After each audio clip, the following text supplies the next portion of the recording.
Deep Silver and Ascaron are proud to present a detailed look at Sacred 2: Fallen Angel. Sacred 2 is an action role-playing game set in the huge and seamless world of Ancaria.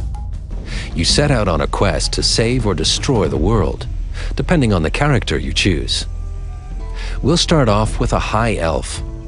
Notice the selected weapons and armor on the character model.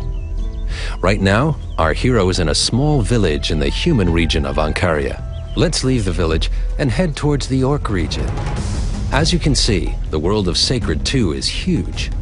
However, there are no loading times, since the world is constantly streamed in the background while you're playing. There are a variety of regions, each inhabited by a unique race. Some of them are friendly, others aren't. Let's talk about the controls. A lot of effort went into developing a control scheme that feels comfortable right from the moment you pick up the controller. For example, with the symbol buttons, you can activate different weapons, combat moves, and spells. Weapons and actions can be assigned freely. Your potions and the God spell are activated with the digital pad by pressing the assigned direction, and you will use your healing potion to take care of your combat wounds.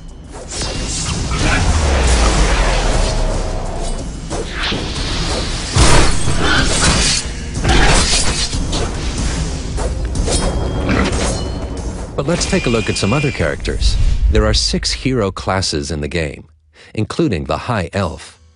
The other 5 classes consist of the Seraphim, who's pure of heart and protects the world of Ancaria; the Shadow Warrior, an elite warrior who's brought back from the dead; the Dryad, a master of hunting, who uses the strength of the forest to conquer her enemies; arrogant and selfish, the Inquisitor has no interest in anybody's fate but his own; the Temple Guardian, mechanically enhanced and one of the oldest beings on the planet. Now we're going to select the Shadow Warrior. As you can see, every hero class has their own distinct weapons and armor. Let's accept this quest here, which wants us to kill 40 inhabitants of the Kobold village and the Kobold chieftain himself. Besides the main storyline, there are hundreds of side quests. If you decide to accept all these quests, it will take you approximately 20 to 30 hours to complete each of the 2 campaigns. Depending on your skills, you can also choose one of the 5 available difficulty settings. As you can see, there's a quest arrow on the mini-map which leads us to our active target. We'll skip the walk to the village and jump right into the action. This is the Kobold village. Remember that we need to kill 40 kobolds plus the chieftain to complete our active quest. Luckily, we can summon some ghostly allies that help us defeat the kobold warriors and their chieftain.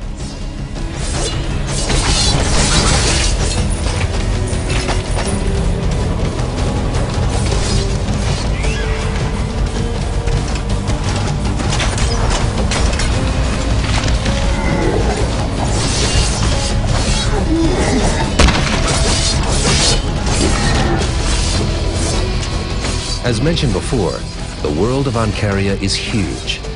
You can discover hidden caves or dungeons everywhere along the road. Just keep an eye out. There are 2 layers on the map. One, of course, depicts the upper world. The other layer shows us the web of dungeons that are beneath the surface.